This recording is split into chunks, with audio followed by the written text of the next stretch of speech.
Hello everyone and welcome to today's video. Today I'm going over an article from the Boston Globe which talks about the former Massachusetts Republican governor Charlie Baker, who is now the head of the NCAA as serving as president, does not intend on running for future office in 2026.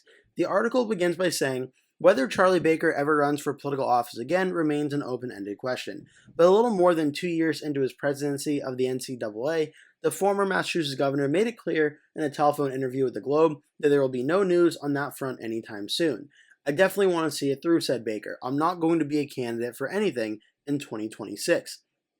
To be clear, that squelches remaining speculation over a potential run against Massachusetts Senator Ed Markey next fall. Baker said, quote, you can shut the door on that one.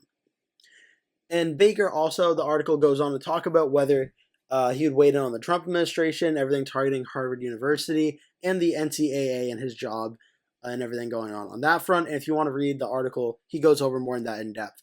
But for today's video, I'm just talking about the election standpoint on that, on Baker potentially running or not running in 2026.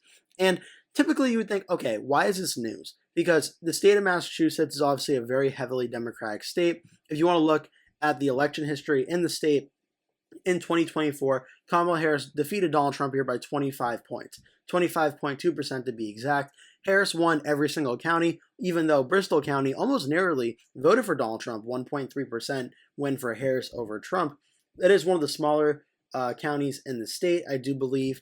If you go by results by county, yeah, it's only approximately a 3,000 vote difference between Harris and Trump in this district, about 278,000 votes separating. So it's got a decent amount of people, but it's not really too much to write about there. But even point being, Massachusetts, the point, is a very reliable Democratic state. So why is this news saying Baker will not run in 2026? Well, at the governor level, in both 2014, where Baker was first elected against the Democratic candidate Martha Coakley in a very close election, Baker won by 1.9%. He got 48.4% of the vote. Democrat Martha Coakley got about 46.54%.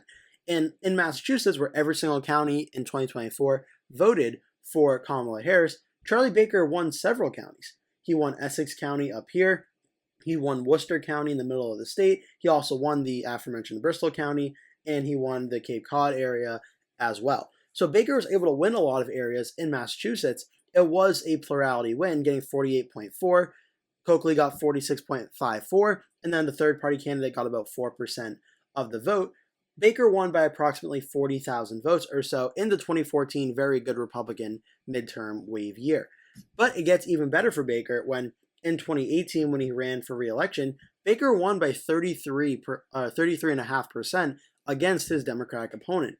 Baker got 1.7, almost 1.8 million votes. The Democrat failed to even get 900,000 votes. So Baker, as a more moderate Republican governor, probably be more considered of a liberal Republican, won by a very large margin, about 33 points in the state of Massachusetts in 2018. Now, as you know, if you saw any of my other videos, we've talked about this before, where former governors run for higher office in the state, like for Senate or for president, it doesn't always translate over. In fact, most of the time, depending on what state it's in, it doesn't translate over. Larry Hogan in Maryland is one such example. He was a popular governor of the state of Maryland. Maryland's probably just as much Democratic as Massachusetts is. And in 2024, we saw Larry Hogan lose his Senate race by about 12 points or so. And again, it's worth noting in its own right, 12-point loss for a Republican in the Senate level in Maryland is actually very good. Because in 2022, the Democrat Senator Chris Van Hollen won re-election by almost 32 points. Whereas in 2024, Hogan only lost by 12. So that is significant movement in such a Democratic state. We could even look back, 2018 was a very big example. Tennessee, Marshall Blackburn faced off against the former Democratic governor, Phil Bredesen. There was talk about this race potentially being competitive, and it ended up being about an 11-point win for Blackburn. The last election before that was in 2014. The Republican won by 30 points. The next election after the 2018 one was 2020. Haggerty won by 27. So again, the former governor of the state, even though he lost, made this election more competitive than it otherwise probably would have been. Florida is one example where it didn't go this way, where the Republican incumbent governor Rick Scott decided to run against the incumbent Democratic Senator Bill Nelson, but he was able to win by 0.12% in a very close race.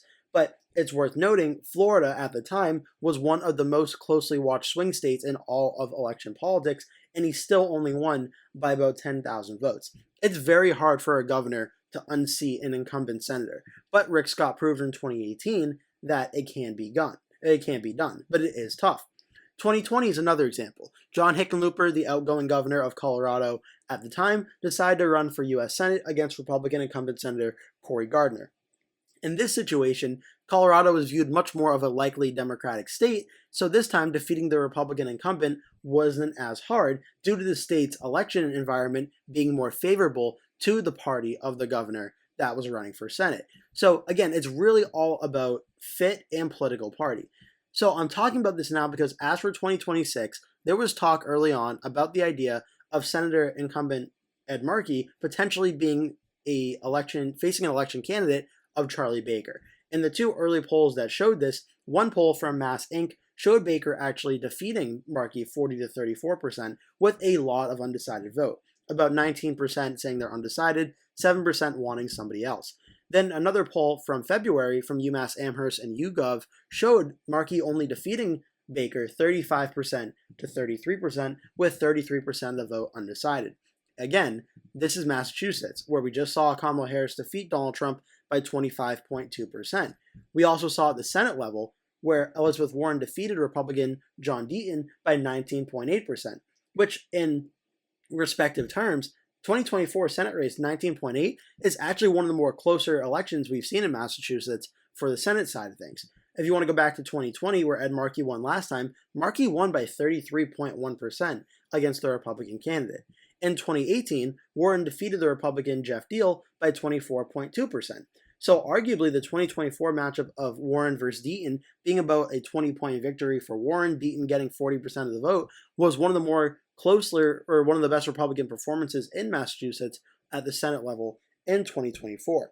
If Baker were to run, I think it would be very similar to what we saw in Maryland with Larry Hogan. If it was Markey versus Baker, I don't think Baker would have won because, again, it's a liberal Republican governor running in such a safe Democratic state.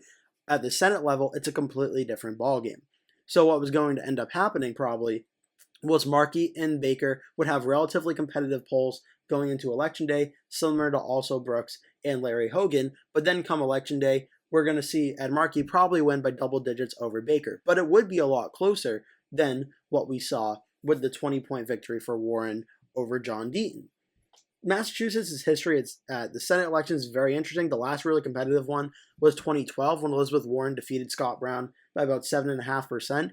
It's possible Markey versus Baker could have gotten to this level of competitiveness. I think it would have been a little bit more Democratic than that, but it certainly is possible. But Baker, in this article today, said he would not be running, and now this election certainly is going to be a safe Democratic win. It was probably going to be a Democratic win no matter what, even if it was Markey versus Baker, but now it's certainly going to be solid Democrat. It is worth noting the former nominee, John Deaton, is running, or has publicly expressed interest in running for Senate again. An article just a few weeks ago, on May 7th, said he is apparently considering a run against Ed Markey. Will this actually be as competitive? I don't know. It probably won't be. Markey should probably have no hard time winning re-election, seeing as, again, we just saw John Deaton lose to Elizabeth Warren by 20 points.